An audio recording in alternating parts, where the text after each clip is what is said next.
boleh dikasih data hadirnya ya Mbak Zulfa ya. Biar tahu yang cewek berapa, yang cowok berapa.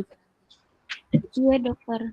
Ada Ari, Bagas, Lisa, Klama Yoga, ya, terus Anindya, Desina, Yuga Pertama, Salsabila. Waduh, capek badannya, nggak usah deh. Ya, ini kuliah yang pertama. Sama saya ada 4 kali pertemuan kalau nggak salah ya. Oke, pertemuan. Ya, kalau gitu saya mulai ya presentasi PowerPoint-nya ya. PowerPoint-nya.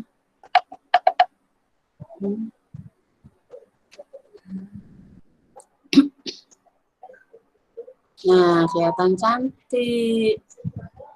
Kori mana? Kori nggak ada wajahnya. Oh, ada yang namanya istiqomah juga ya?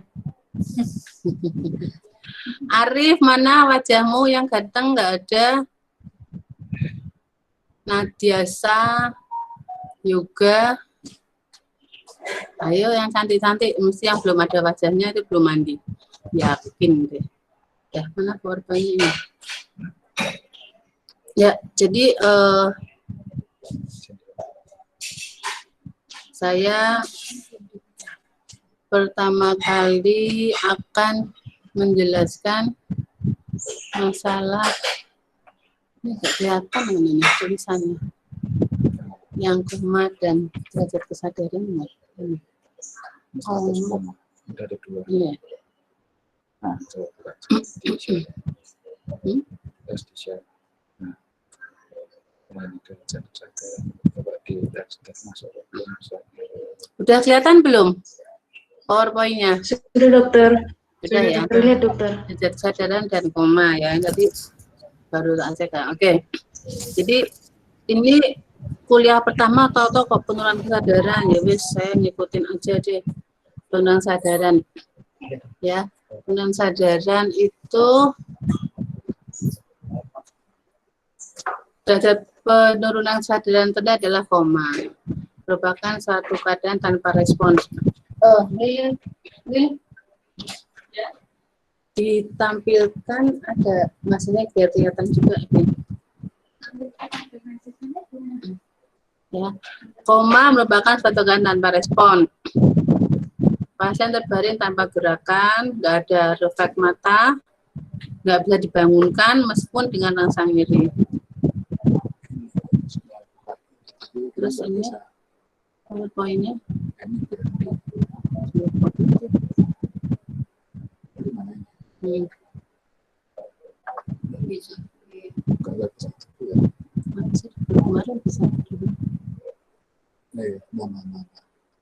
Tadi ini lagi ajaran ini soalnya. Biasanya pakai Zoom, ini sekarang pakainya Google Meet. Nggak bisa.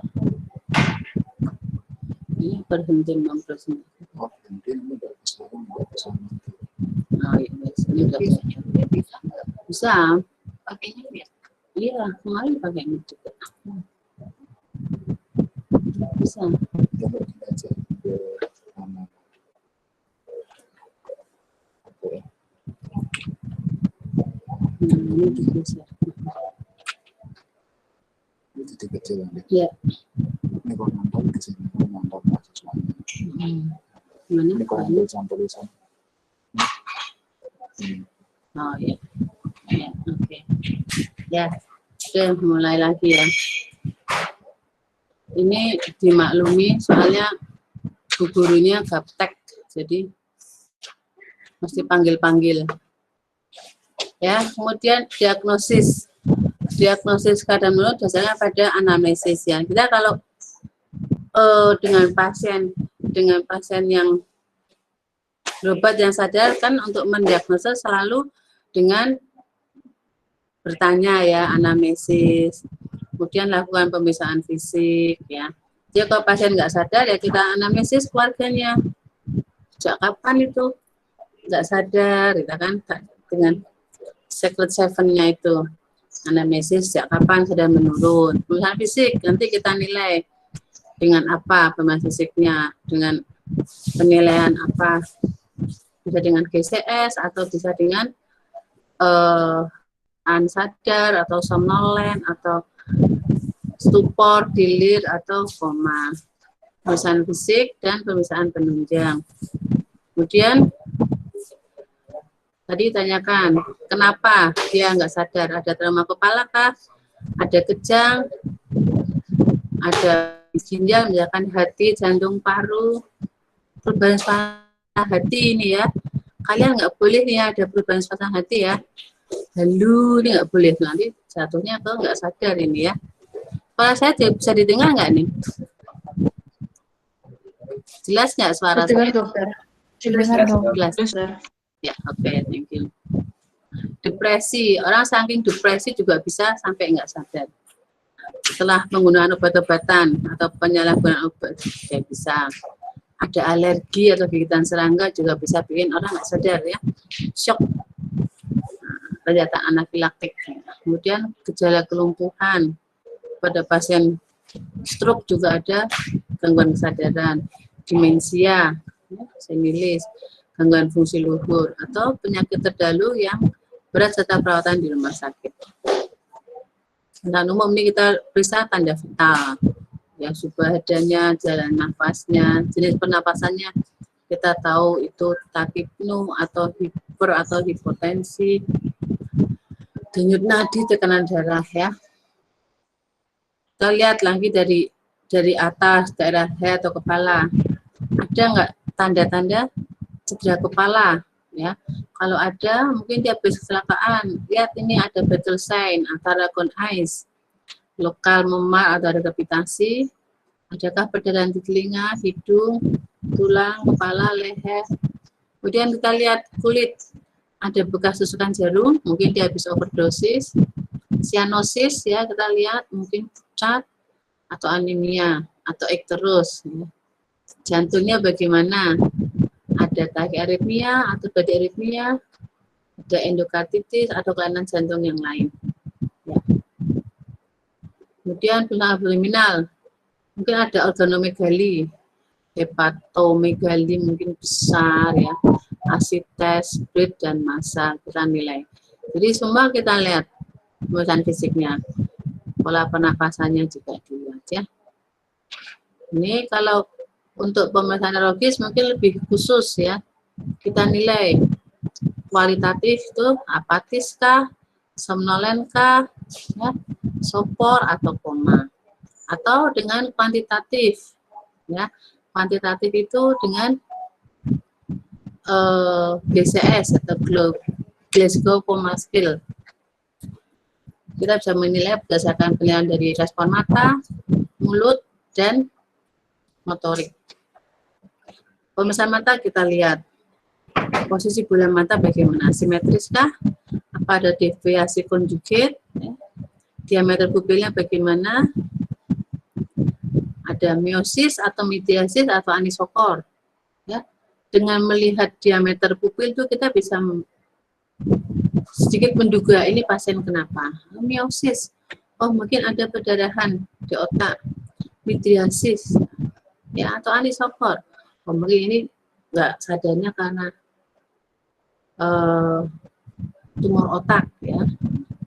Efek pupil, efek kornea, berarti kan nggak bola mata ya dengan dull eyes maneuver atau tes kalorik. Jadi pada pemeriksaan fisik mungkin sudah ada itu ya skelet tentang pemeriksaan fisik saraf ya. Jadi saya nanti harus bisa memeriksa pemeriksaan fisik dari mata, dari kepala sampai ke ujung kaki itu di saraf ada semua. Ya. Dengan pemeriksaan endoskopi, apakah ada papil udim? Nah, nanti ini harus belajar pemeriksaan dengan endoskopi. Fundus hipertensi atau perdarahan papil. Pemeriksaan motoriknya kita lihat ada kelemahan kah, hemiparisis, sesisi, atau ada asimetris wajah, posisi ekstremitas gimana? Ya, nanti kita bisa lihat itu gerakannya spontan atau ada kejang, mioklonik, gitu ya. Oke, ya ini ada skema kelainan di otak, di korteks cerebri, maka akan nampak posisi deviasi konjugit atau pupil. Di encephalon kelainannya seperti apa, pupilnya di mana. Mesencephalon lain-lain nanti.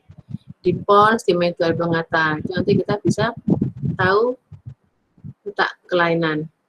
Penunjang kita periksa laborat ya, BGA atau toksikologi, cek juga urin darahnya, belasan lambungnya. Ya.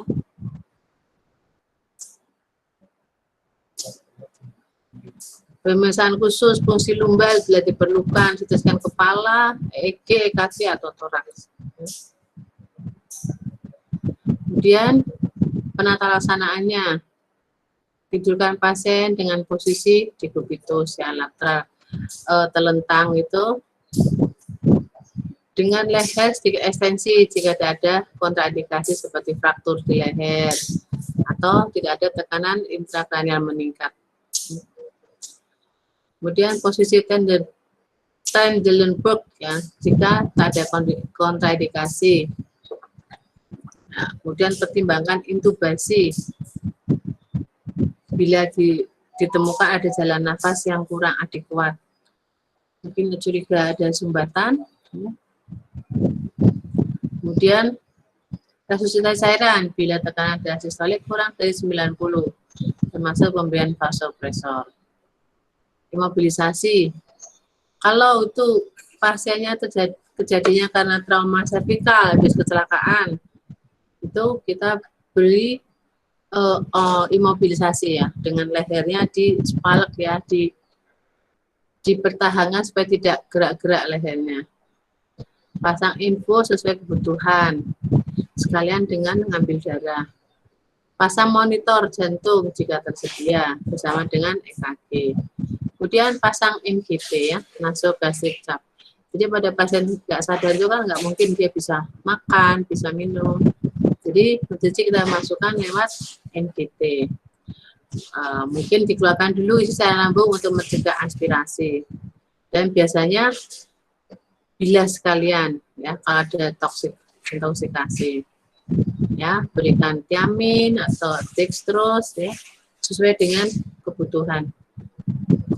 Kalau ada curiga overdosis opium, ya diberikan naloxon. Nanti tergantung penyebab kesadarannya apa. Khusus pada kasus herniasi, pasang ventilator ya untuk hiperventilasi, mencapai target PCO2. Manitol ya, dosisnya ada. Kalau ada audiens cerebri atau ARDES dapat diberikan dexamethasone. Kemudian konsul berdasarkan ini pada kasus herniasi. Kalau nggak ada herniasi,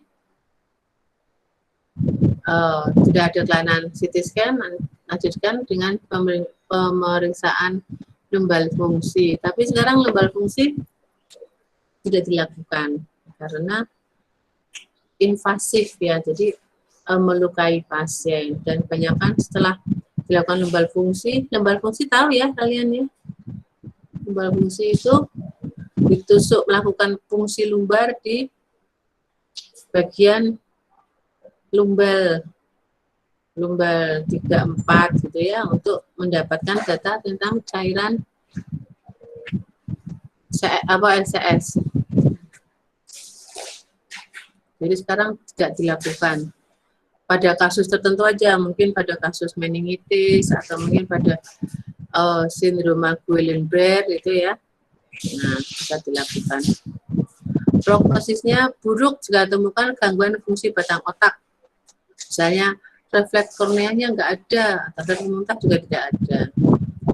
Bila pupilnya dilatasi, jadi tidak disinari dengan senter aja, itu sudah dilatasi, berarti itu sudah jelek. Atau skala BCS-nya rendah, misalkan 3. BCS 3 itu berarti tandanya sudah koma ya. Jadi perubahan tingkat sadar itu merupakan penanda pertama adanya proses patologi pada susunan saraf pusat. Ya. Perubahan fungsional selalu berbesar dan mendahului perubahan struktural otak dan medula spinalis. Jadi kita harus bedakan gangguan metabolika atau karena gangguan struktural susunan saraf pusat. Ya.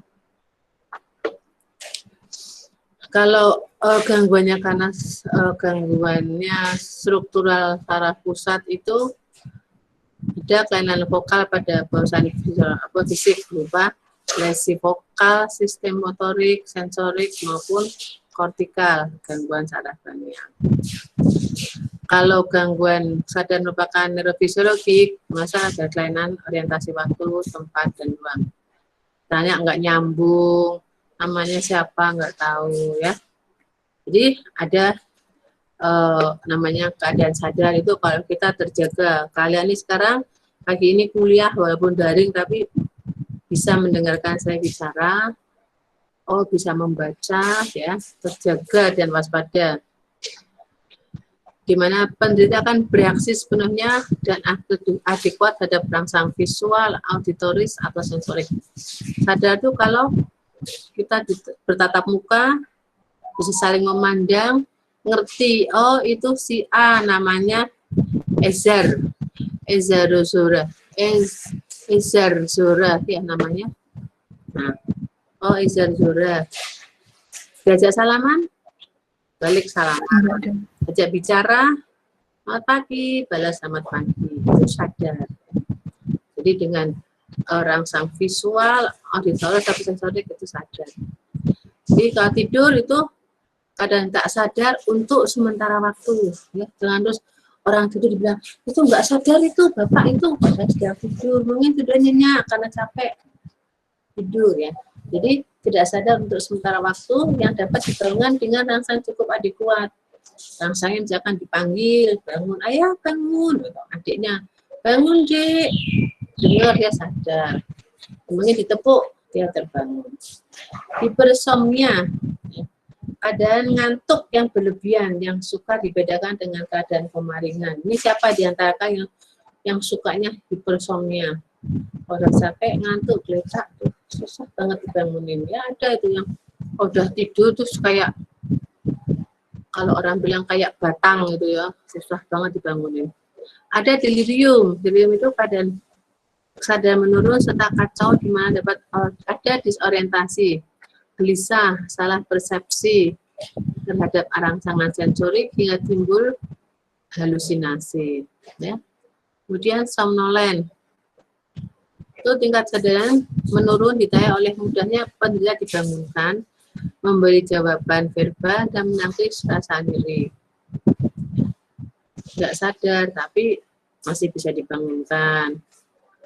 Jawabannya verbal itu enggak jelas. Ya.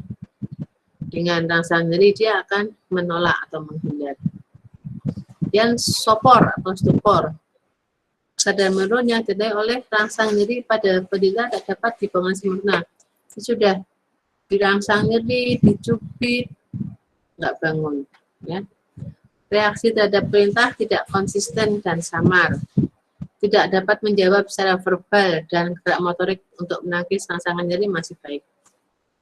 Jadi ditanya nggak bisa dia jawab, kan? Tapi untuk menangkis pun masih bisa, walaupun mungkin lemah. Kemudian keadaan koma ringan. Ada koma ringan, ada koma dalam ya. Ini koma ringan itu tingkat sadarnya menurun, ditandai oleh reaksi terhadap rangsang nyeri yang tidak terorganisasi dan merupakan jawaban primitif. Koma dalam lebih menurun lagi, ditandai oleh tidak ada sama sekali jawaban terhadap rangsang nyeri adekuat.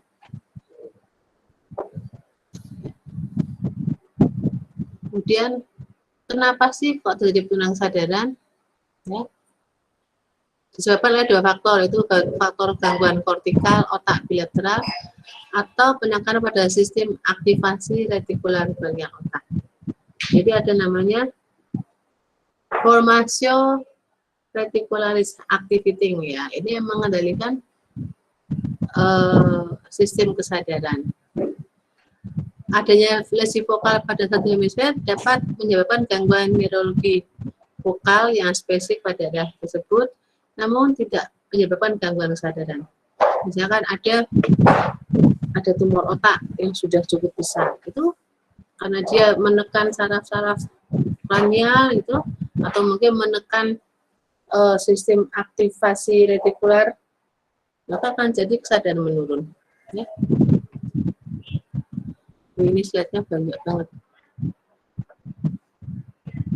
Ya, jadi bila penurunan kesadaran disebabkan oleh gangguan pada sistem kortikal, maka harus melibatkan dua sisi hemisfer. Nah, dia dapat terjadi pada gangguan metabolik maupun toksin. Ya. Jadi kesadaran menurun itu harus melibatkan kedua hemisfer kanan kiri, ya.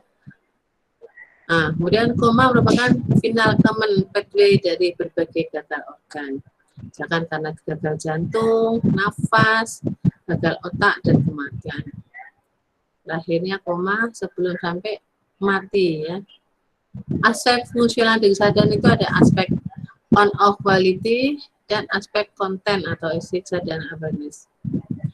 Aspek on-off quality itu terdapat di aras tadi, activating reticularis system, ya. Secara klinik kemampuan ini diperlihatkan dengan bicara spontan atau karena stimulasi. Kalau aspek konten ini kemampuan dalam mengenal diri sendiri dan sekelilingnya. Fungsi ini berasal dari dua hemisfer cerebri. Nah, secara klinis, kemampuan bahasa dan gerakan atau tingkah laku, kemudian kerusakan pada rostra batang otak atau formasi retikularis dapat terjadi kesadaran menurun atau dengan cepat atau langsung menyebabkan koma. Sedangkan kerusakan pada korteks cerebri ya, jadi lebih dari 2/3 korteks rusak, koma akan dilihat dengan keadaan delir. Ini tadi, jadi yang mengendalikan kesadaran adalah sistem aktivasi retikular, ya, SAR. SAR menjaga sistem kesadaran melalui stimulasi secara terus-menerus struktur talamus dan kortikal. Setiap hal yang mengganggu aktivitas SAR akan mengakibatkan gangguan kesadaran. Jadi pengendali kesadaran adalah SAR. Benturan yang keras pada kepala dapat menyebabkan gangguan kesadaran langsung, bukan akibat kerusakan struktur maupun kompresi, namun akibat torque forceps, ya, gangguan pada batang otak. Jadi batang otak itu merupakan pusat kesadaran, ya. SAR terganggu melalui 3 mekanisme, yaitu tekanan supratentorial, tekanan infratentorial, dan lesi intrinsik pada batang otak. Etiologi koma, ya. Koma neurologik, ya. Jadi koma yang neurologik merupakan kerusakan primer struktur susunan saraf pusat. Sedangkan koma non neurologik karena kerusakan pada milieu interior, atau di mana struktur neuro tidak rusak. Jadi kalau koma neurologik itu karena kerusakan primer struktur susunan saraf pusat, ya. Koma neurologik itu misalnya stroke, perdarahan, trauma, radang, dan tumor. Kalau yang non neurologik atau metabolik itu karena gangguan metabolik, yaitu ketoasidosis, diabetik, ensefalopati uremia atau hepatik, ya, karena gangguan metabolik. Kalau koma neurologik dibagi 2, koma supratentorial dan koma infratentorial. Kenapa dibagi 2? Karena di dalam otak kita itu kan, otak ada di bagian supratentorial dan infratentorial. Jadi ada sekat yang membatasi tempatnya korteks cerebri, dan di bawahnya ada batang otak atau cerebellum. Ya. Kemudian pembagian koma neurologik berdasarkan manajemen terapinya, ya. itu koma neurologi bedah atau non bedah. Nah, ini koma supratentorial. Dimulai dengan tanda-tanda vokal. Gejala makin lama makin berat. Tergantung pada ekspansi atau progresivitas penyakit. Di sini penasaran umumnya tandai dengan penekanan intrakranial. Jadi penekanan intrakranial di bagian supratentorial sehingga terjadi herniasi unkus.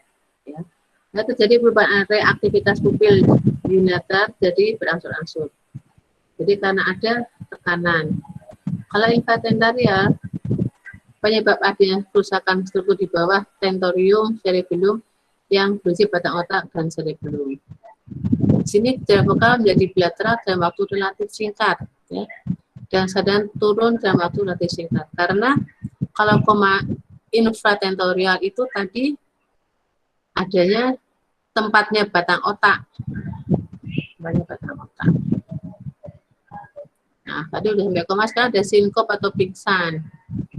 Sinkop itu adalah kehilangan sadar sementara dengan awitan akut yang diikuti dengan jatuh dan dengan pemulihan spontan dan sempurna tanpa intervensi.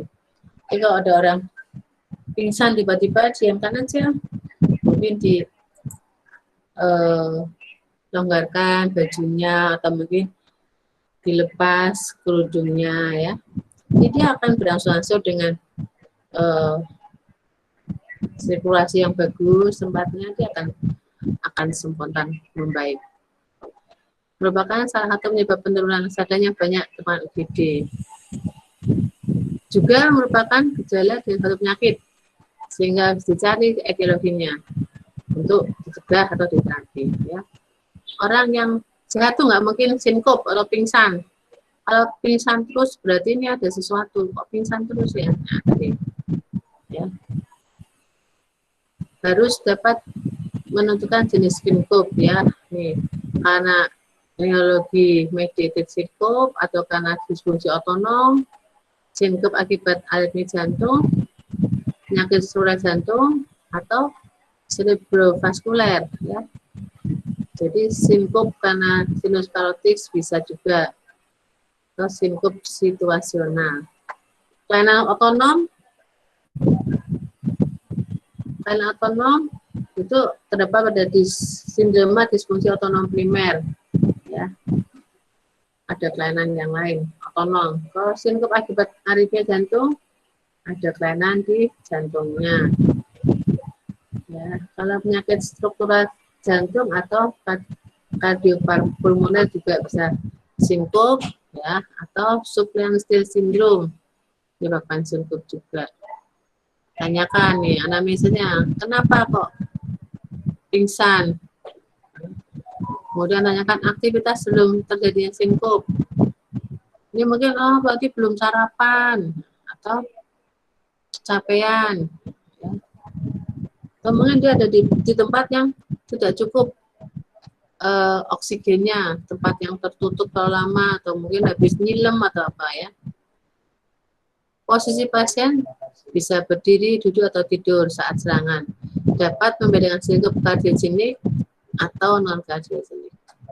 Gejala sinkop sebelum timbul itu misalnya rasanya ingin pingsan, mungkin liar ya, atau ada kelemahan, atau tidak rasa tak nyaman di perut, ada mual atau kelihatan kabur, pucat, mungkin kesemutan ya. Tanyakan juga lihat pengobatan, minum obat apa? Habis minum obat menurunkan tekanan darah atau obat-obat yang lain ya. Jadi harus dicari penyebabnya.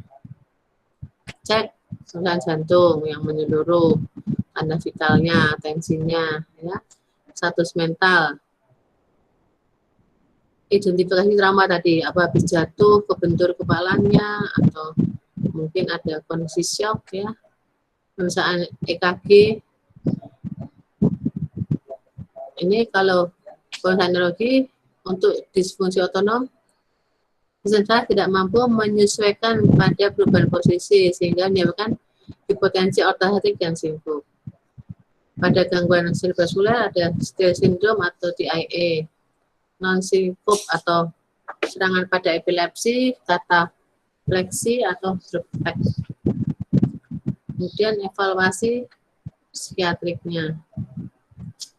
Penata laksanaannya bisa indikasi rawat, tujuannya untuk menegakkan diagnosis dan terapi. Kalau terapi non farmakologisnya untuk pencegahan sekunder, ekspansi volume, dan latihan ortostatik. Obat-obatannya sesuai dengan penyebabnya. Prognosisnya ini, prognosis sinkop dengan disfungsi ventrikel, ya, jadi ada kelainan di jantung memiliki prognosis yang buruk. Beberapa gangguan jantung yang menyebabkan sinkop tidak berubah dengan meningkatnya tingkat kematian. Misalkan takikardi, supraventrikuler, dan sinus sindrom. Komponen pasien dengan prognosis baik itu pada pasien usia muda tanpa penyakit jantung dan EKG normal, pada neurally mediated syndrome atau pada hipertensi ortostatik. Kemudian delirium.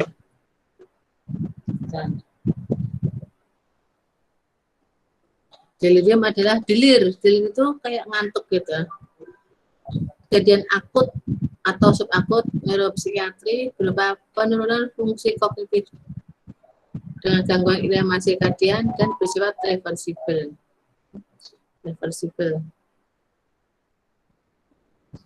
Penyakit ini disebabkan oleh disfungsi cerebral dan bermanifestasi secara klinis berupa kelainan neuropsikiatrik.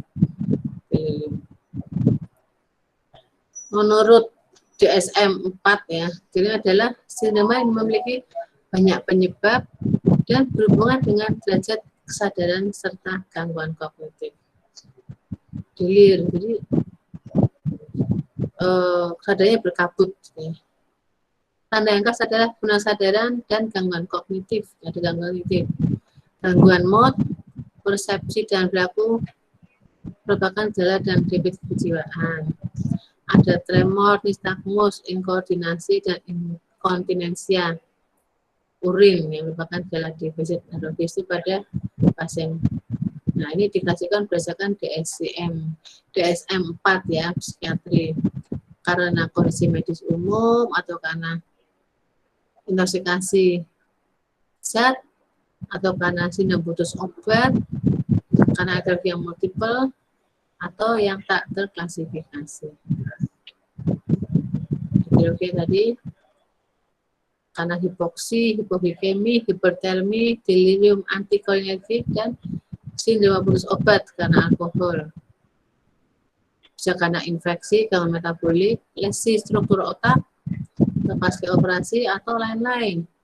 Kurang tidur, retensi urin, fecal infection, atau perubahan lingkungan. Perubahan lingkungan mungkin pindah rumah atau kos-kosan baru, nah bahaya ya. Juga karena intoxikasi, obat-obatan. Obat-obat ini ya, antidepresan, narkotik, hipnotik, sedatif, ya, histamin, obat perut, ya, kortikosteroid atau hipertensi.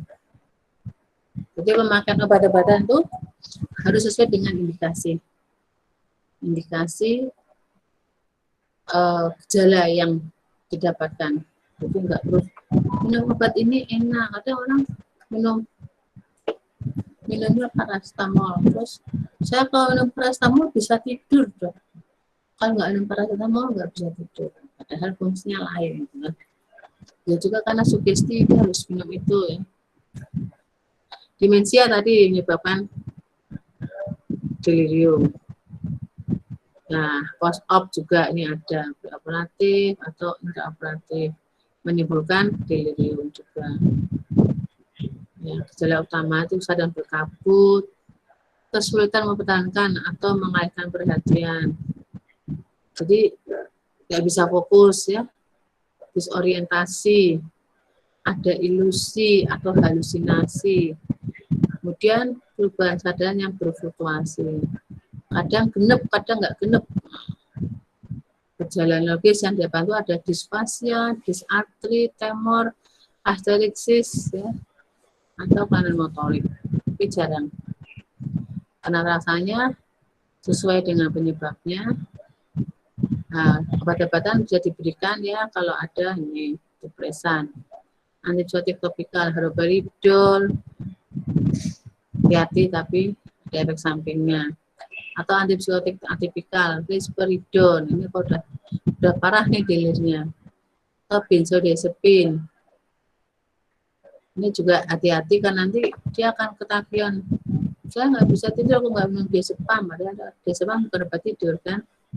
Nah, ini ada efek samping juga, sedasi, depresi, pernapasan atraksi atau amnesia.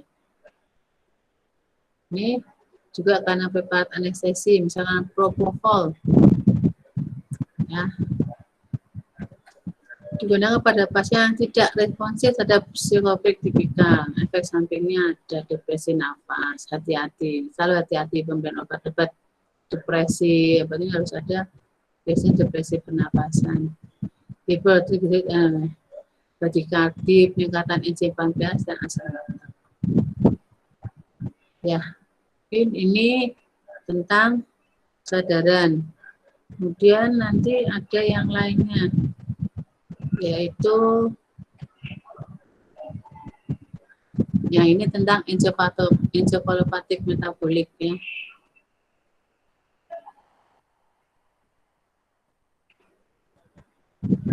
Kelihatan ya PowerPoint-nya?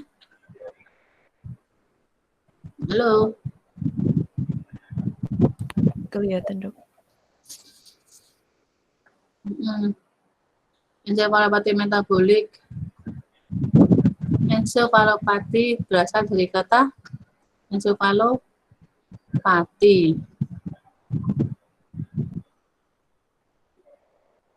Santan. Ini kok kalian bilang.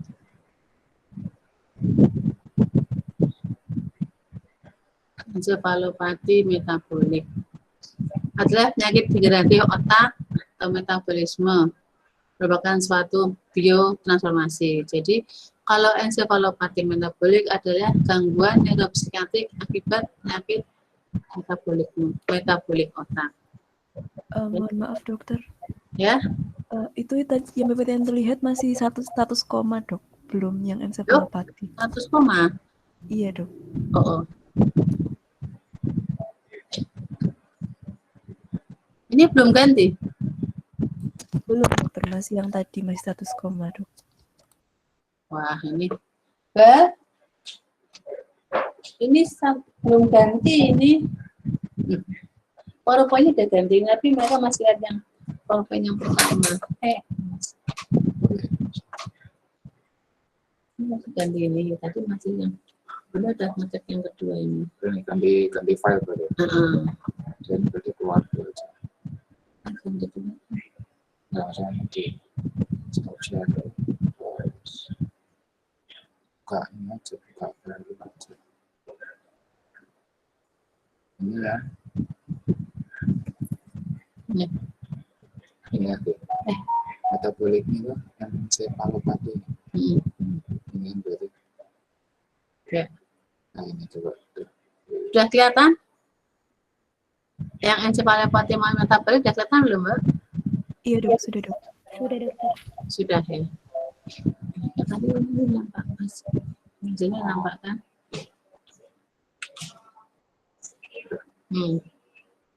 Ya, jadi tadi judulnya encephalopati metabolik. Berasal dari kata encephalo dan pati. Nah, kalau encephalopati metabolik tadi gangguan neuropsikiatrik akibat penyakit metabolik. Penyakit metabolik itu banyak sekali. Tanda klinisnya itu penurunan kesadaran,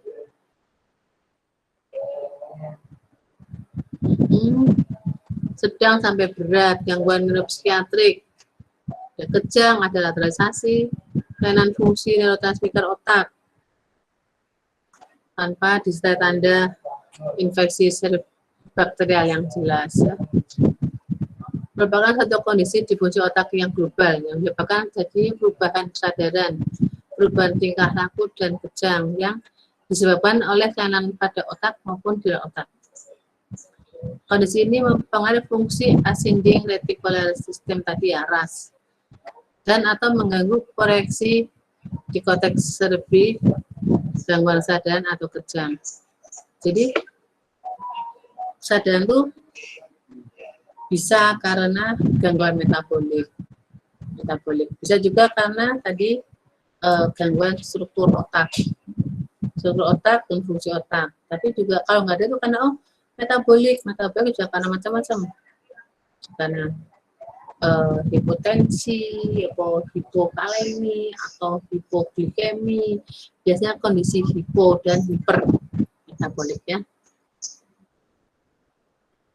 Kelainan fungsi otak yang biasanya berasal dari intra dan ekstracerebral. Prosesnya termasuk gangguan metabolik, yaitu gangguan elektrolit, serum osmolaritas, gangguan fungsi renal, fungsi hepar, ya, hormon, tiroid, vitamin B2, racun, obat-obatan, alkohol.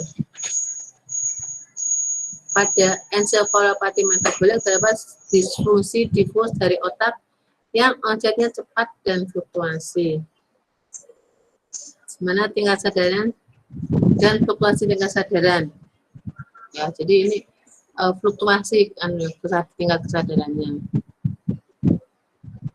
Klinisnya tergantung penyebabnya.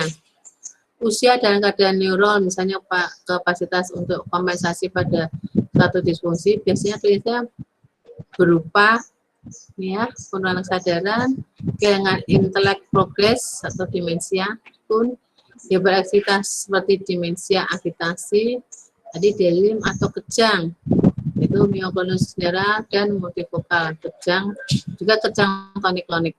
Nah, ini jalannya. Banyakan karena hiponatremi, hiperosmolat, hiperkapni, hiperkalsemi, gagal hati, ya, koma, terus gagal ginjal, dialisis, ensefalopati sindrom, menyebabkan gangguan cadangan energi, perubahan flux ion, ya, yang melintasi membran neural dan menyebabkan kelainan neurotransmitter.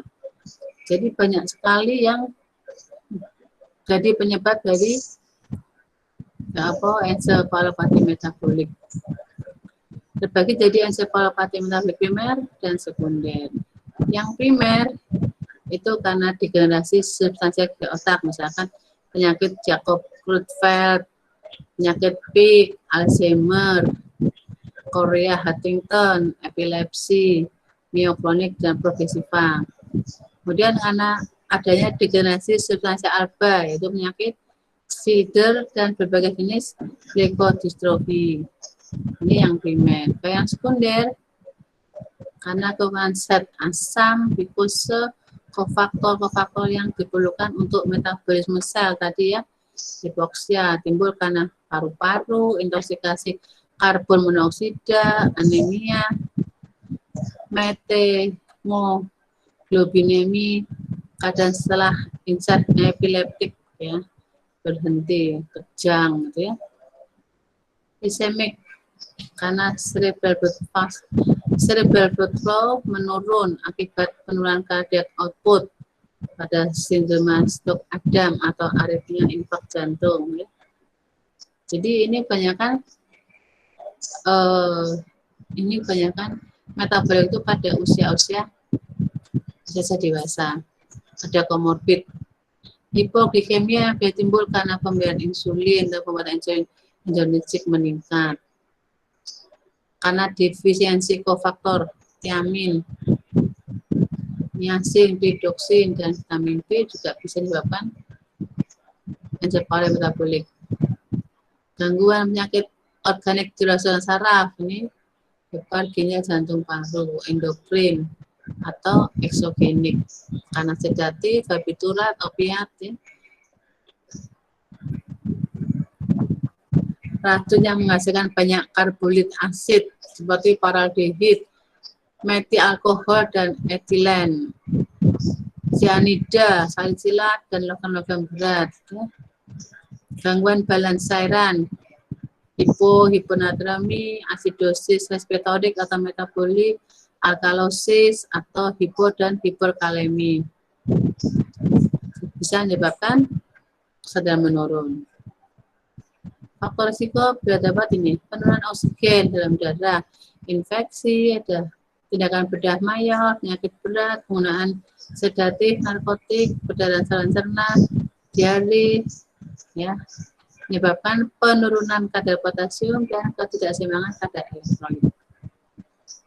Jadi kalau ada pasien nggak sadar ya tadi harus cek juga laboratnya, kemungkinannya karena apa, gejalanya confusion atau agitasi, perubahan tingkah laku, pelupa, disorientasi, insomnia, kaku otot, rigid, tremor, susah bicara, pergerakan yang tidak terkontrol, jangan kejang, stupor atau koma.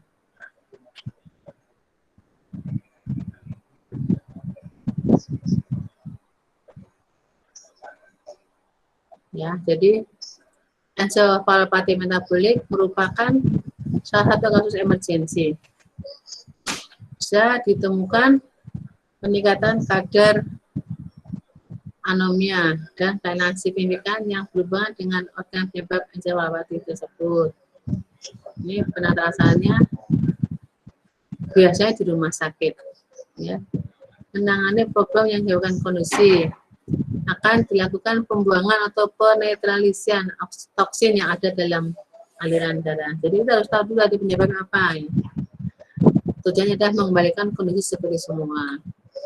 Namun, kerusakan otak masih mungkin terjadi mungkin karena lambat penanganan. Ya. Dalam beberapa kasus bahkan kerusakannya bersifat permanen. Jika metosanya, obatnya apa yang diberikan? Menetralisir toksin, menangani kondisi pasien, dan mencegah rekurensi. Pantangan dietnya, hanya untuk mengonsumsi makanan rendah protein untuk menurunkan level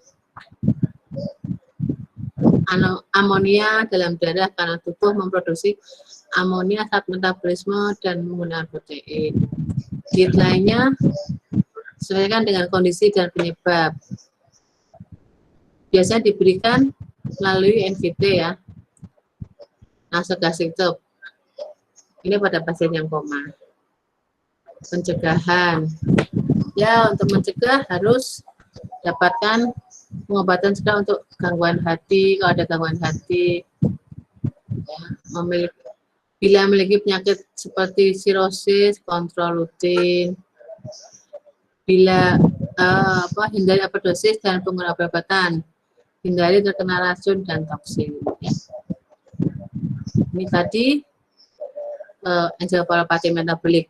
Jadi prinsipnya gangguan kesadaran, gangguan otak karena gangguan metabolik. Macam-macam tergantung penyebabnya. Ya. Kemudian berikutnya adalah tentang mati batang otak. Ganti dulu ya. Bal, ganti lagi, Bal. Slide-nya. Ini saya nggak bisa mengoperasionalkan, jadi saya butuh bantuan. Ini nanti kalau nanti kalian bisa nyimpan ini ya, PowerPoint saya. Bisa nggak? Jadi lebih kirim. Oh ya, nanti saya kirim. Nanti batang otak. Ditampilin dulu mahasiswanya. Oh, banyak yang tidur nih mahasiswanya. SMAI nggak ada fotonya.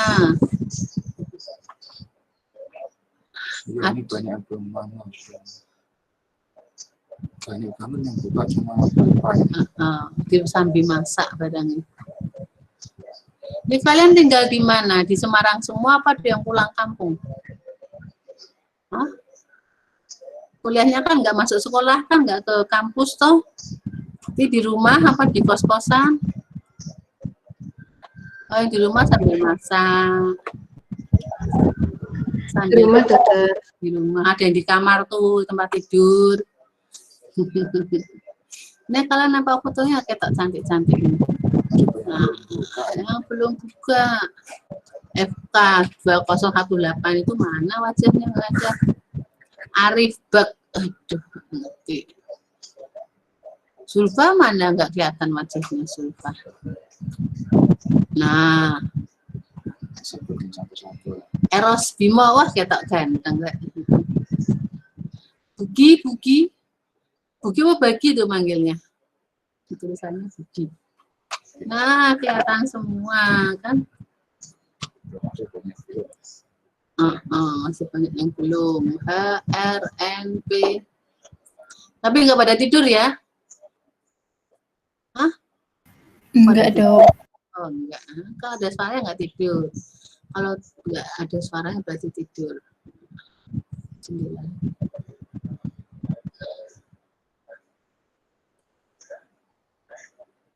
Nanti saya kirim materinya ya.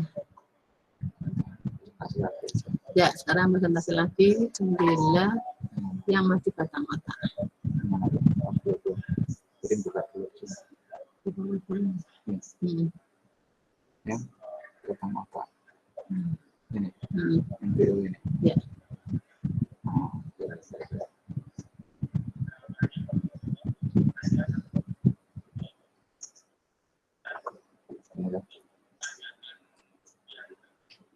Ambil lagi.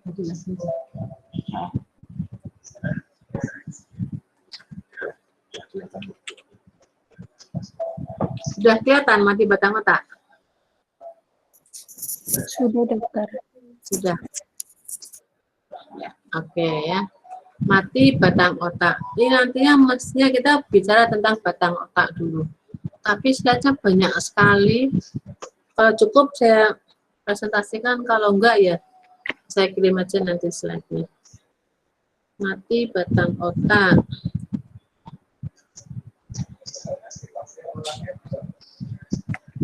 Ya, mati batang otak. Betul, kematian didefinisikan sebagai hilangnya fungsi otak dan bukan fungsi jantung dan paru, ya. Fungsi otak. Ilmuwan, pemuka agama, pekerja kesehatan, bahkan masyarakat umum selalu telah menyetujui bahwa seorang dapat dikatakan meninggal apabila jadi kematian otak. Betul nggak tuh kematian otak? Teknik ditemukan untuk mempertahankan detak jantung dan pernafasan walaupun pasien telah mati. Disebut kematian otak yang dialami oleh ya, cedera kepala berat meliputi hingga sekitar 50% dari semua kasus. 30% akibat perdarahan intrakranial. Sisanya disebabkan oleh tumor dan infeksi. Kemudian batang otak dapat mengalami cedera oleh karena lesi primer dan peningkatan tekanan pada kompartemen supratentorial atau infratentorial yang mempengaruhi suplai darah atau integritas struktur otak. Ya. Jadi karena judulnya mati batang otak, kita bicara ke batang otak. Pada tahun 1968, Komite Ad Hoc di Harvard Medical School mendefinisikan mati otak adalah tidak adanya respon dan reseptivitas pergerakan dan pernafasan dan refleks batang otak. Kalau pada tahun 76 ini The Conference Medical Challenge Inggris, kematian otak adalah hilangnya fungsi batang otak yang komplit dan irreversible. Kalau menurut pemerintah RI, batasan mati mengandung dua kelemahan. Yang pertama pada henti jantung atau cardiac arrest, fungsi otak, pernafasan, dan jantung telah berhenti. Henti jantung, ya, fungsi otak, pernafasan, dan jantung. Jadi tiga organ ini, jantung, otak, dan pernafasan. Ini menurut pemerintah RI ini. Ya. Kalau mati, tadi mati batang otak. Mati klinis adalah henti nafas. Tidak ada gerakan nafas spontan. Kalau ada nafas spontan ditambah henti jantung. Total dengan semua aktivitas otak berhenti, tapi tidak irreversible. Ya, tidak irreversible. Ya. Ada mati biologis. Itu kematian semua organ. Di sini selalu mengikuti mati klinis. bila tidak dilakukan resusitasi di jantung paru atau bila upaya resusitasi dihentikan. Mati biologis merupakan proses nekrotisasi semua jaringan, ya, dimulai dari nor otak yang menjadi nekrotik setelah kira-kira 1 jam tanpa sirkulasi, diikuti oleh jantung, ginjal, paru, dan hati yang menjadi nekrotik setelah beberapa jam atau hari. Nah, ada mati cerebral, ada mati otak. Mati cerebral atau mati otak adalah kerusakan irreversible atau nekrosis cerebrum, terutama neokortex. Ini irreversible. Mati otak, ya, mati otak total adalah mati cerebral ditambah dengan nekrosis otak lainnya, termasuk cerebellum, otak tengah, dan batang otak. Nah, sekarang definisi mati batang otak adalah otak yang tidak berfungsi lagi secara permanen, ditentukan dengan tidak adanya resepsi dan respon terhadap rangsang, tidak adanya pergerakan nafas, ya, tidak adanya refleks, yakni respon pupil, refleks terhadap cahaya terang, pergerakan okular pada uji penggelengan kepala dan uji kalori, nggak ada refleks berkedip, aktivitas postural misalnya deshidrasi, nggak ada refleks menelan, menguap, bersuara, refleks kornea, refleks laring, refleks tendon dalam, dan respon terhadap rangsang frontal. Jadi batang otak itu ya tadi nggak ada refleks semua. Yang kedua adalah konfirmasi dengan EEG yang ini isoelektris. Kedua tes disebut dilakukan ulang 24 jam setelah tes pertama tanpa adanya hipotermi atau suhu kurang dari 32, derajat Celcius atau dibersihkan secara khusus seperti barbiturat, ya. Penentuan tersebut harus dilakukan oleh seorang dokter. Jadi karena EEG kan berarti dilakukan oleh dokter. Tapi kalau sudah mati biasanya jarang yang dilakukan EEG, ya. Ribet banget soalnya EEG, sudah meninggal dipasangi elektrodo di otak, ini banyak sekali elektrodonya, udah nggak dilakukan zaman sekarang. Jadi seorang dinyatakan mati otak apabila ada terhentinya fungsi sirkulasi dan respirasi secara irreversibel, terhentinya semua fungsi otak secara keseluruhan, termasuk batang otak secara irreversibel, ya. Terhentinya fungsi sirkulasi dan respirasi delay dari tidak adanya denyut jantung dan usaha nafas serta pemeriksaan EKG dan apni. Terhentinya fungsi otak dilihat dari adanya keadaan koma serta hilangnya fungsi batang otak berupa absennya refleks-refleks tadi di atas, ya. Refleks kornea, refleks batuk, refleks kedip, segala macam. Sekarang kalau pemeriksaan klinisnya dilakukan hanya apabila persyaratan berikut terpenuhi, ya. Ada gangguan elektrolit, asam basa, endokrin, tidak adanya hipotermi parah, didefinisikan sebagai suhu kurang dari 32 derajat Celcius, tidak adanya bukti intoxikasi obat, racun, atau agen penyekat neuromuskuler, ya. Tadi diulang ini, ya.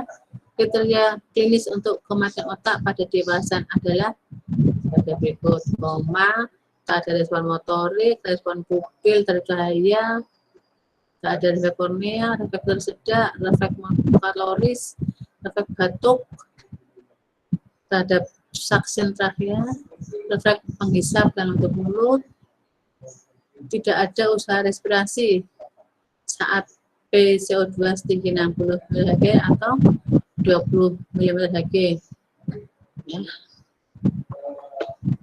Interval antara kedua elevasi sesuai usia pasien, ya. Pasien bayi sampai dewasa beda. Kemudian pemeriksaan neurologis yang menyeluruh meliputi dokumentasi koma, tak adanya refleksi batang otak dan apung, ya. Kemudian refleks batang otak meliputi pengukuran jalur refleks pada mesencephalon, pons, dan medula oblongata. Ya, batang otak kan ini mesencephalon, pons, dan medula oblongata. Saat terjadi kematian otak, pasien kehilangan refleks dengan arah rostral ke kaudal, dan medula oblongata adalah bagian terakhir pada otak yang berfungsi, berhentinya paling akhir ya. Kedalaman koma diuji dengan respon motorik terhadap stimulus nyeri yang standar, misalnya penekanan nervus supraorbita pada sendi temporomandibuler atau bantalan kuku dari jari. Pemeriksaan kemudian dilakukan dengan ada tidaknya refleks batang otak, misalnya refleks batang otak negatif, maka pupil yang oval atau bulat pada posisi tengah dengan dilatasi ya, pupil dilatasi. Respon tercahaya tidak ada. Refleks kornea sentuh ujung kepala tidak ada, juga tidak ada respon batuk ini ya. Setelah refleks batang otak tidak ada, uji apnu. Absennya aliran darah intrakreal dengan ini. Pemeriksaan pinde radionuklida atau angiografi cerebral 4 fasa. Nah, ini siapa di ruang radiologi sudah nggak dilakukan ini, sudah meninggal pakai cek ke radiologi nggak mungkin. Cek dengan Doppler intrakranial. Ya, ini penceritaan lain seperti MRI atau uji atropin. Ini masih dalam investigasi untuk menentukan manfaatnya dalam mendukung diagnosa kematian otak. Nah, ini tadi tes batang otak itu ada 3 teman utama dalam kematian otak adalah koma atau adanya respon, absen refleks, dan batang otak. Absennya refleks batang otak dan apno. Koma atau tidak adanya respon itu pengujian ekstremitas diuji dan dengan simulasi nyeri pada penekanan daerah supraorbita ya. Supraorbita di mana? Tahu? Supraorbita. Jadi biasanya ini cek koma atau tidak adanya respon itu pengujian ekstremitas diuji dengan stimulus nyeri, cobit. Ada pedangan daerah supraorbita di atas, dasar kuku juga ya. Absennya refleks batang otak. Pupil, pengujian refleks pupil dilakukan dengan menguji respon terhadap cahaya terang. Kematian otak jawaban pupil yang berbentuk bulat, oval atau irregular. Loh, kok habis?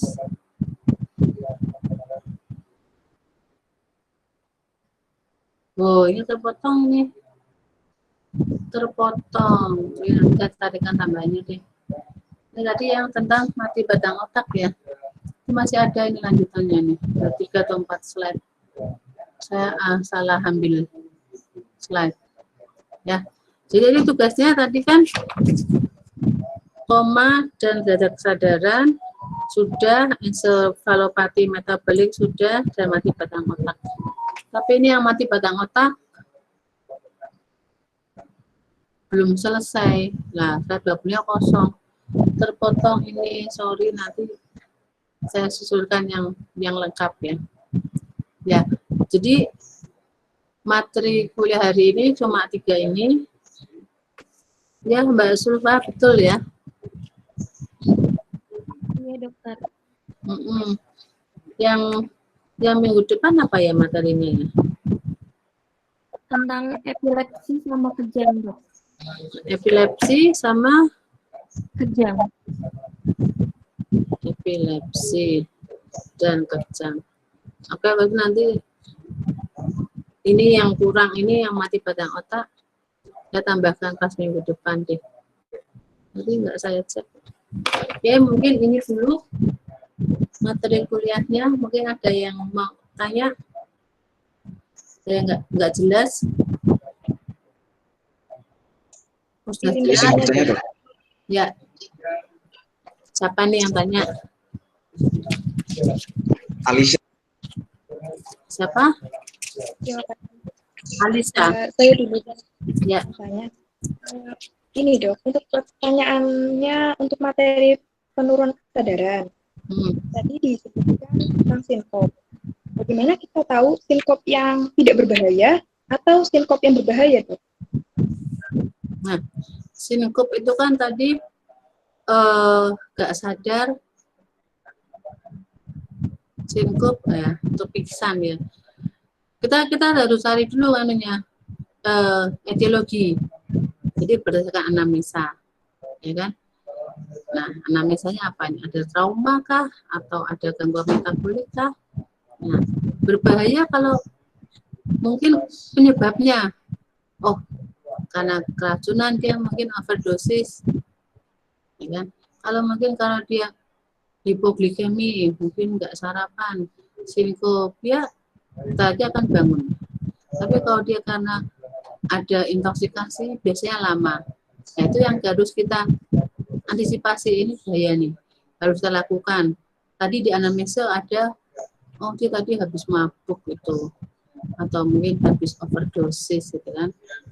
Kita pemeriksaan fisiknya gimana, dari kepala, mata, segala, sampai harus kita lakukan mungkin cek darah atau cek urin atau bilas lambung. Ya. Jadi kalau ini nggak diketahui penyebabnya, nah itu tadi toksinnya itu akan berbahaya bagi organ yang lainnya. Ya. Toksinnya tidak dikeluarkan, tidak dibilas, misalkan tadi dia habis apa namanya untuk mabuk, namanya apa tuh, ekstasi misalkan, udah minum ekstasi, overdosis, dia koma dalam. Jadi saya pernah itu waktu saya masih sekolah itu ada pasien anak muda nggak sadar. Saya tanya riwayat trauma nggak ada, apa nggak ada. Saya nilai itu BCS-nya itu 3. Ini kok 3 ya? Komanya udah benar-benar koma, itu kan BCS 1. Verbal 1, E1, M1. Sementara nggak ada informasi yang lain kalau dia habis ngedrug. Nah, terus kita lakukan pemeriksaan darah, urin. Nah, ketahuan di situ di urinnya. Terus dilakukan bilas lambung. Pagi dia masuk, ternyata malam sadar, dia sadar penuh. Ditanya, cerita dia habis ngedrug, habis ekstasi. Jadi reaksi ekstasi yang over itu sampai orang itu koma. Jenisnya seperti koma. Betul-betul koma. Dicubit, di apa dengan rasa nyeri, nggak ada reaksi sama sekali. Nah, itu kan pingsan dia, sinkop ya, pingsan. Yang dalam itulah yang dikatakan berbahaya, karena kalau nggak dilakukan pemeriksaan klinis, kemudian diberi pengelolaan terapinya mungkin dengan netralisir obatnya, terus fungsi lambungnya dibersihkan ya untuk mencegah obat-obat itu akan kemana-mana, akan membahayakan dirinya sendiri. Sebetulnya itu yang dikatakan sikap yang bahaya, yang benar-benar dalam, benar-benar dia nggak sadarnya tuh kayak koma gitu, lama nggak sadarnya. Ya kalau mungkin dia sinkopnya karena kecapean, habis lari terus sinkop, mungkin kurang oksigen, itu biasanya akan cepat sadar. Itu Mbak Alisa. Ya, cukup. Oke, ada yang lain? Terima kasih, Dok. Ya, sama-sama. Izin bertanya, Dok. Ya. Tadi kan disebutkan untuk tanda atau gejala pasien yang mati batang otak itu kan diantaranya koma tanpa adanya respon pupil dan juga napas ya, Dok. Nah, saya masih belum paham itu untuk pasien yang seperti itu apakah ketika kita periksa masih bisa dirasakan nadi jantungnya atau tidak? Masih. Jadi masih. Jadi pasien mati batang otak itu dia masih ada detak jantungnya. Nah, jadi mati batang otak, yaitu batang otak itu tadi kan nggak ada refleks segala macam, tapi jantungnya masih ada. Nah, makanya kalau orang mati batang, saya misalkan mendiagnosa mati batang otak itu harus kita evaluasi. 1 ke 2 hari. Mengevaluasinya pun nggak cuma satu dokter, dokter saraf, dokter anestesi, dokter penyakit dalam. Karena batang otaknya udah mati, tapi jantungnya belum berhenti denyut, masih bisa nafas. Nah, misalkan gini, pasien nggak sadar di ICU, lama mungkin karena stroke lah, pasien stroke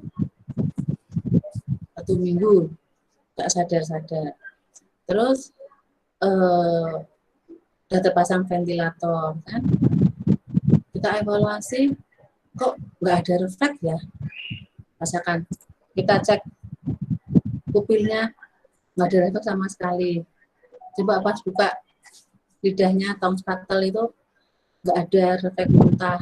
Biasanya kan kalau di suction itu kan masukkan suction, masih kayak gitu. Ini nggak ada, tenang aja masuk. Nah, kemudian keluarga menghendaki, udahlah dok, DNR aja, ventilatornya dilepas, gitu ya. Dilepas kan, kalau ventilator dilepas kan berarti bantuan oksigen ke paru-paru itu kan nggak ada. Pasang ventilator itu kan untuk membantu membackup paru-paru yang tidak ngembang. Dibantu dengan ventilator supaya masih bisa buka, nah paru-paru masih bisa ngembang gitu kan. Harapan paru-parunya terus bisa ngembang normal, terus pasiennya bisa dilepas ventilator. Tapi udah 1 minggu ventilator terpasang, nggak ada perbaikan. Terus dicek refleksnya nggak ada, refleks refleks kornea nggak ada, refleks pupil nggak ada, refleks muntah, batuk, pernapasan juga nggak ada. Tapi denyut jantungnya masih terus. Ventilator dilepas, biasanya paru-parunya akan nggak kuat, ya, mau apnu lagi. Nah, saat ventilator dilepas, itu enggak terus orang tua langsung meninggal, ya, karena denyut jantungnya masih ada. Jadi saat mati batang otak itu denyut jantung masih ada. Lah nanti lama-lama mungkin bisa saja dilepas 1 jam itu masih ada denyut jantungnya. Kalau jam kedua itu udah melemah, lama-lama nggak ada denyut jantungnya. Berarti udah mati dia, mati otak, mati batang otak, mati sesungguhnya ya. Nah udah nggak ada denyut jantung, nggak ada paru-paru, otaknya juga mati. Ya. Jadi kalau misalkan sekarang kita bilang gini, mati itu urusan Allah ya.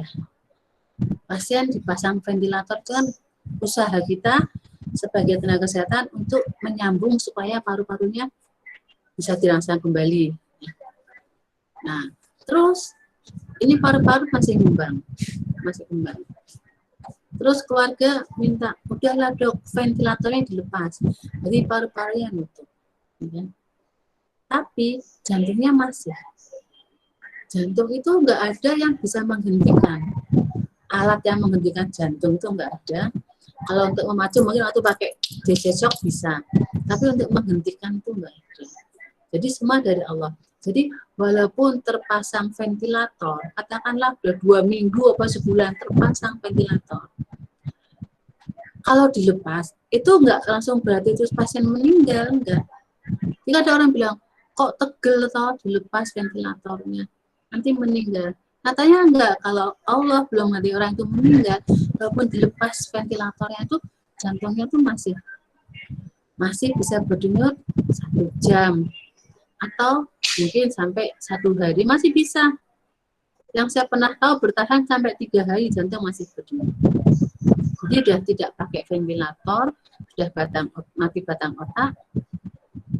Nah, tetap masih di ICU karena denyut jantungnya masih ada. Nah, itu yang kita nggak bisa menghentikan. Kalau Allah udah berendak, udah stop, langsung dia akan berhenti. Jadi pasien di ICU gitu, nanti kalau kalian lihat di ICU itu. Ini sekarang saya punya nih pasien, udah 33 minggu.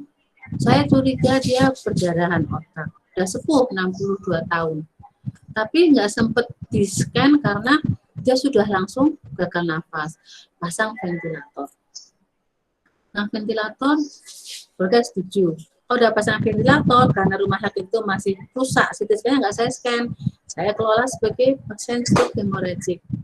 Tensinya tinggi sekali, tensinya tinggi 220, 130 kayak gitu. Sudah 2 minggu itu 10 hari mau saya pasang tracheostomi, ya kan? Keluarga nggak setuju. Kan kalau pasang ventilator 1 minggu itu harus pasang tracheostomi ya, di lubang trakeanya kan. Keluarga nggak setuju. Oke, akhirnya minggu kedua keluarga menghendaki dilepas saja ventilatornya. Oke, kita lepas. Itu pun nggak pakai ventilator, nggak pakai tracheostomi. Detak jantungnya tuh tadi malam masih 212 ya, saya bilang sampai kok 212 ya, 2 Desember ya, 212 per 130 itu masih denyutnya masih bagus, paru-parunya masih ngembang, tapi udah nggak ada refleks pupilnya, nggak ada, dia disaksen itu udah nggak ada. Atau kalau Allah belum menghendaki dia dipundut ya udah masih kayak gitu. Jadi ini saya lepas ventilator itu hari Senin kemarin lepas ventilator. Masih bertahan. Nah, itu kan. Jadi makanya ada mati batang otak. Ini batang otak ini ya. Di batang otak itu yang namanya ARAS tadi, activating reticular system itu masih giat dia. Tapi kalau mati batang otak berarti udah nggak giat. Tapi jantung masih dikendalikan oleh yang di atas. Nah, itu. Itu Mas Muhammad ya. Oke, ada lagi pertanyaan? Baik, terima kasih Dok. Oke, terima kasih. Yang lainnya? Udah? Yang lainnya, mana aku lihat yang lainnya. Oh.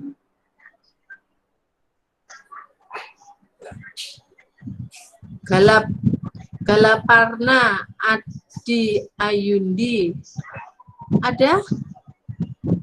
Hadirkah? Tidur? Yasinta Hakim. Ya dokter. Ya, ada pertanyaan apa Mbak? Mau tanya apa? Belum ada dokter. Belum ada. Faras Yahla.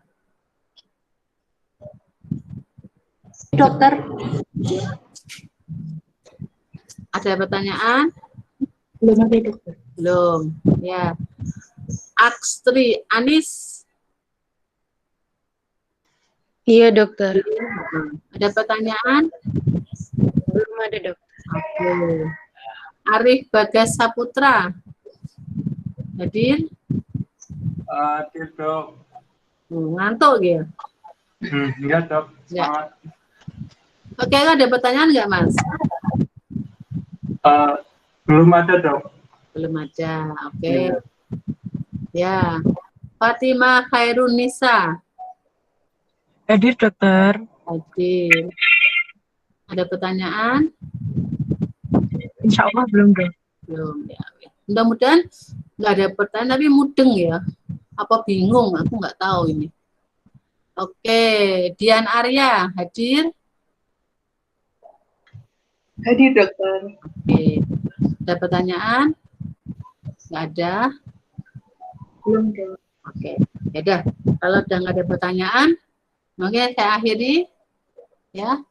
Materinya nanti saya janji. Nanti ini saya kirim ke Mbak Zulfa, Safira. Nama baru Safira ya. Itu nanti, tapi yang mati batang otak saya tambah dulu, bawahnya tadi kok kepotong. Ya, terus ketemu lagi Jumat depan, jam yang sama ya. Jumat depan materinya tadi epilepsi sama kejang. Ya, oke. Itu dulu pertemuan hari ini saya akhiri. Terima kasih atas perhatiannya. Selamat siang. Assalamualaikum warahmatullahi wabarakatuh. Waalaikumsalam warahmatullahi wabarakatuh. Terima kasih dokter. Terima kasih. Oke. Nah, sudah ditutup, Mbak, sudah ditutup, Mbak. Sudah persiapan Jumatan.